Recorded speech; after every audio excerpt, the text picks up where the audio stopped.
लुधियाना उपचुनाव में फंसी आप, चुनाव आयोग का तगड़ा एक्शन, केजरीवाल को ईसी का बड़ा झटका, वोटर लिस्ट में गड़बड़ी का आरोप।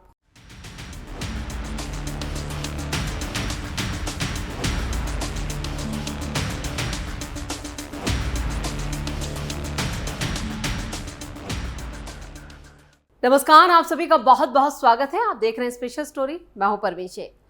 लुधियाना उपचुनाव में पंजाब का सियासी पारा गरमा दिया है। चुनाव आयोग ने अभी तक मतदान की तारीख तय नहीं की है, लेकिन लुधियाना में वोटर लिस्ट में गड़बड़ी का मामला उस तक पहुंच चुका है, जिससे केजरीवाल की दिक्कतें लुधियाना में बढ़ चुकी हैं। कहीं ऐसा ना हो कि आम आदमी पार्टी के उम्मीदवार संजीव अरोड़ा की उम्मीदवारी ही रद्द हो जाए, जिससे केजरीवाल को तगड़ा झटका लग सकता है। संसद पहुंचने की जल्दबाजी केजरीवाल को भारी पड़ सकती है। दिल्ली गंवाने के बाद उन्हें हर हाल में राज्यसभा पहुंचना है, लेकिन उनकी ये राह चुनाव आयोग मुश्किल कर सकता है। अगर चुनाव आयोग एक्शन लेता है तो केजरीवाल का राज्यसभा जाने का सपना भी टूट सकता है।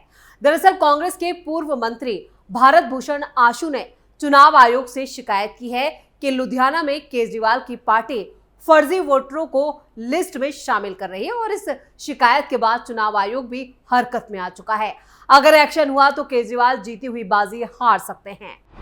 बिगड़ गया केजरीवाल का पूरा खेल। लुधियाना वेस्ट विधानसभा उपचुनाव की तारीख भले ही चुनाव आयोग ने अभी तक घोषित नहीं की है, लेकिन राजनीतिक हलचल तेज है। आम आदमी पार्टी ने करीब 2 हफ्ते पहले राज्यसभा सांसद संजीव अरोड़ा को अपना उम्मीदवार घोषित किया था। वो पूरी ताकत से प्रचार अभियान में जुटे हैं। उनके समर्थन में अरविंद केजरीवाल और मुख्यमंत्री भगवंत मान एक चुनावी सभा भी कर चुके हैं, और 1 अप्रैल से केजरीवाल फिर 3 दिनों के लुधियाना दौरे पर है। आम आदमी पार्टी सुप्रीमो अरविंद केजरीवाल अगले 3 दिन तक लुधियाना में डटे रहेंगे। मंगलवार को उन्होंने पार्टी कार्यकारिणी की बैठक की, जिसमें हंगामा भी हुआ। केजरीवाल को लेकर पंजाब के नेता काफी नाराज है कि कोई बाहर से आकर उन्हें रूल कर रहा है। आम आदमी पार्टी के अंदर की एक खींचतान भी लुधियाना वेस्ट में हार का संकेत दे रही है। इधर केजरीवाल ने पार्टी के सभी दिग्गज नेताओं के साथ वॉलंटियर्स को भी इस बैठक के लिए बुलाया। इस बैठक में लुधियाना में होने जा रहे उपचुनाव को लेकर चर्चा की गई।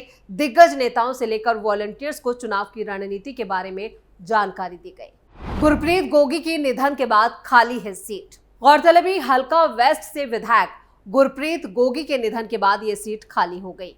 इसलिए सत्ता पर काबिज आम आदमी पार्टी इस सीट को जीतने के लिए पूरा जोर लगा रही है। पार्टी ने राज्यसभा सदस्य संजीव अरोड़ा को बतौर प्रत्याशी मैदान में उतारा। उपचुनाव को लेकर आम आदमी पार्टी के सुप्रीमो दूसरी बार लुधियाना पहुंचे। मंगलवार को फिरोजपुर रोड के किंग्स विला रिजॉर्ट्स में पार्टी कार्यकारिणी की बैठक हुई, जिसमें अरविंद केजरीवाल और मुख्यमंत्री भगवंत मान ने शिरकत की। लुधियाना में नशा तस्करों को दी थी चेतावनी। पिछले महीने अरविंद केजरीवाल लुधियाना पहुंचे थे, और इसी दौरान उन्होंने पंजाब में नशा के जो भ्रष्टाचार है और जो संगठित अपराध है उसके खिलाफ आर पार की लड़ाई की घोषणा की थी। उन्होंने नशा तस्करों को चेतावनी दी कि अगर जान प्यारी है तो फौरन पंजाब छोड़ दें। 1 अप्रैल से नशीली दवाओं के खिलाफ पंजाब में जन आंदोलन शुरू किया जा चुका है, लेकिन कमाल की बात यह है कि यह अभियान सीएम भगवंत मान ने शुरू किया था, जिसका क्रेडिट अब खुद केजरीवाल ले रहे हैं। जो बात यहाँ पर मान को भी नागवार गुजर रही है। इधर कांग्रेस और बीजेपी ने अपने प्रत्याशी घोषित नहीं किए हैं, लेकिन माना जा रहा है कि कांग्रेस से पूर्व मंत्री भारत भूषण आशु मैदान में उतरने का इरादा कर चुके हैं, क्योंकि लुधियाना में भारत भूषण आशु की सक्रियता ने केजरीवाल की नाक में दम कर रखा है। पिछली बार वो आम आदमी पार्टी की लहर में 5000 वोटों से हारे थे। वहीं बीजेपी ने भी प्रत्याशी सिलेक्शन के लिए मीटिंग का दौर बीजेपी में शुरू हो चुका है। इस सिलसिले में बीजेपी के पंजाब प्रभारी विजय रूपानी, सह प्रभारी नरेंद्र सिंह राणा और संगठन महामंत्री श्रीवासन सुलू कार्यकर्ताओं से चर्चा कर चुके हैं।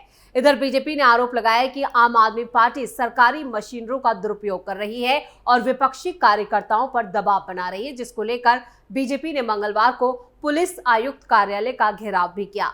खबरों के मुताबिक पीएयू के सभी हॉस्टल अगले 5 दिन के लिए आम आदमी पार्टी के नेताओं के लिए बुक किए, जिससे अंदाजा लगाया जा रहा है कि पार्टी का शीर्ष नेतृत्व अब यही डेरा डाल चुका है।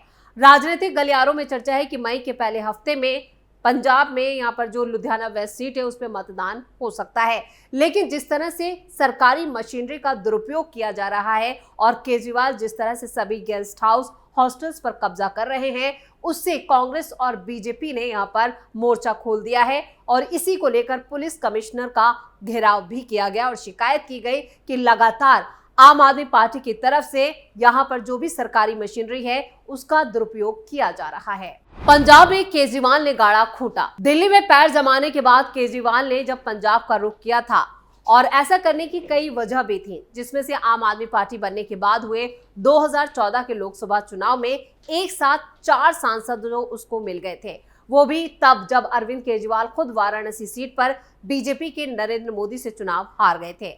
2017 के पंजाब विधानसभा चुनावों से काफी पहले ही अरविंद केजरीवाल वहां पहुंच गए थे।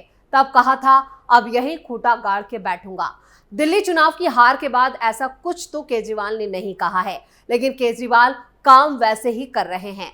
पंजाब के साथ साथ अरविंद केजरीवाल की नजर गुजरात और उत्तर प्रदेश की चुनावी राजनीति पर भी है, जिसकी अलग से एक खास वजह है।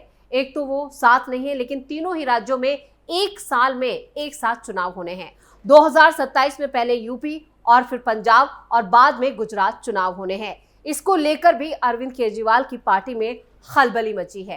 पंजाब की कमान केजरीवाल के हाथ। आंदोलन कर रहे किसान नेताओं के साथ पंजाब सरकार की सख्ती से पेश आने को लेकर वो निशाने पर जरूर आए, लेकिन अरविंद केजरीवाल अब नशे के कारोबार के खिलाफ अभियान छेड़ चुके हैं। अब अरविंद केजरीवाल ने नशा तस्करों को यूपी के मुख्यमंत्री योगी आदित्यनाथ के अंदाज में धमकाना शुरू किया। अरविंद केजरीवाल ने नशीले पदार्थों के तस्करों को साफ तौर पर यह चेतावनी दी कि अगर जान प्यारी है तो फौरन पंजाब छोड़ दें। सीएम भगवंत मान ने 1 अप्रैल से नशीली दवाओं के खिलाफ पंजाब में जन आंदोलन शुरू कर दिया। पंजाब पहले से ही काफी एक्टिव था, इसको लेकर अब योगी स्टाइल में ही नशा तस्करों के ठिकानों पर बुलडोजर भी चलाया जाने लगा है। इधर पंजाब के डीजीपी ने सोशल मीडिया प्लेटफॉर्म एक्स पर एक पोस्ट में लिखा था, नशे के खिलाफ हमारी जंग तेज है। 1 मार्च 2025 से पंजाब सरकार के नशा विरोधी अभियान के तहत 2248 एफआईआर दर्ज की गई और 4000 लोग गिरफ्तार हुए और भारी मात्रा में नशीले पदार्थ जब्त किए गए। पंजाब डीजीपी की पोस्ट को रिपोस्ट करते हुए अरविंद केजरीवाल ने लिखा था, पंजाब में हमारी सरकार ने नशे के खिलाफ जबरदस्त युद्ध छेड़ा हुआ है। अब अगले चरण में नशे के बड़े सप्लायर्स पर वार किया जाएगा। नशे का एक भी विक्रेता या सप्लायर बख्शा नहीं जाएगा। कांग्रेस, अकाली दल और बीजेपी की सरकारों में पंजाब को उड़ता पंजाब के नाम से बदनाम किया था। अब लोग मिलकर बदलता पंजाब बना रहे हैं। ये सब इसलिए भी महत्वपूर्ण हो जाता है क्योंकि लुधियाना वेस्ट विधानसभा सीट पर उपचुनाव होने वाला है और अरविंद केजरीवाल तारीख की घोषणा से पहले ही जिस तरह से लुधियाना में खूंटा गाड़ कर बैठ गए हैं, उससे भी उनकी बेचैनी को समझा जा सकता है और जो कैंपेन उन्होंने शुरू किया है वो भी इससे ही जोड़कर देखा जा रहा है। आपने यूपी पर बढ़ाया फोकस। दिल्ली शराब नीति केस में फंसी आम आदमी पार्टी को यूपी में विरोध प्रदर्शन के भी मौके मिल रहे हैं। मौका देखकर आम आदमी पार्टी के संजय सिंह यहां पर यूपी में सभी जिलों में विरोध प्रदर्शन का भी ऐलान कर चुके हैं। असल में यूपी की नई एक्साइज पॉलिसी की वजह से शराब कारोबारियों ने स्टॉक को खत्म करने के लिए भारी डिस्काउंट वाली स्कीम निकाली। कई जगह तो ग्राहकों को 1 बोतल खरीदने पर दूसरी बोतल फ्री का ऑफर भी चला। ये भी मालूम हुआ है कि आम आदमी पार्टी उत्तर प्रदेश में भी चुनाव लड़ने की तैयारी कर रही है।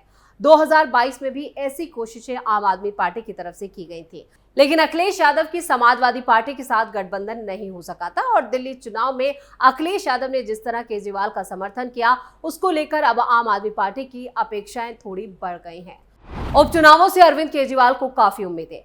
आमतौर पर विपक्षी दल उपचुनावों पर पैसा, समय और ऊर्जा खर्च नहीं करते क्योंकि ऐसा माना जाता है कि नतीजे सत्ता पर काबिज पार्टी के पक्ष में ही आते हैं। हालांकि ऐसा हमेशा नहीं होता। पंजाब की लुधियाना वेस्ट सीट की तरह गुजरात में भी विसावदर विधानसभा सीट पर उपचुनाव होना है और आम आदमी पार्टी मानकर चल रही है कि ये उपचुनाव बिहार विधानसभा चुनाव के साथ हो सकते हैं। लिहाजा अरविंद केजरीवाल अभी से तैयारी में जुटे हैं। इधर विसावदर के लिए गोपाल इटालिया को उम्मीदवार भी घोषित किया जा चुका है। गुजरात में आने वाले 6 महीनों में पंचायत और स्थानीय निकाय चुनाव भी होने हैं। आपको बता दें कि उपचुनाव की घोषणा होते ही अरविंद केजरीवाल गुजरात के दौरे पर भी जाएंगे और जल्द ही गुजरात के सह प्रभारी जो हैं दुर्गेश पाठक गुजरात जाने के बारे में वो बता चुके हैं। उसके बाद आम आदमी पार्टी के गुजरात प्रभारी गोपाल राय भी गुजरात जाएंगे। आम आदमी पार्टी की तरफ से प्रभारी नेताओं को चुनाव होने तक अपने इलाकों में डेरा जमाने की हिदायत पहले ही दी जा चुकी है। देखा जाए तो उपचुनावों के नतीजे बहुत कुछ बदल सकते हैं। अभी एक भी जीत अरविंद केजरीवाल के लिए तिनके जैसा सहारा होगी और बाउंस बैक की कोशिश में बड़ी मदद मिलेगी। आम आदमी पार्टी तो साफ साफ इनकार कर रही है, लेकिन अरविंद केजरीवाल के राजनीतिक विरोधियों की माने तो लुधियाना उपचुनाव का नतीजा अगर पक्ष में आ गया तो बहुत कुछ बदल सकता है। दावों की कड़ियों को देखते हुए लगता है कि अगर लुधियाना उपचुनाव आम आदमी पार्टी जीती तो संजीव अरोड़ा की राज्यसभा सीट खाली हो जाएगी और फिर अरविंद केजरीवाल राज्यसभा जाने का रास्ता उनका साफ हो जाएगा और वो राष्ट्रीय राजनीति में जुट जाएंगे। लेकिन ये राह अभी इतनी आसान नहीं है।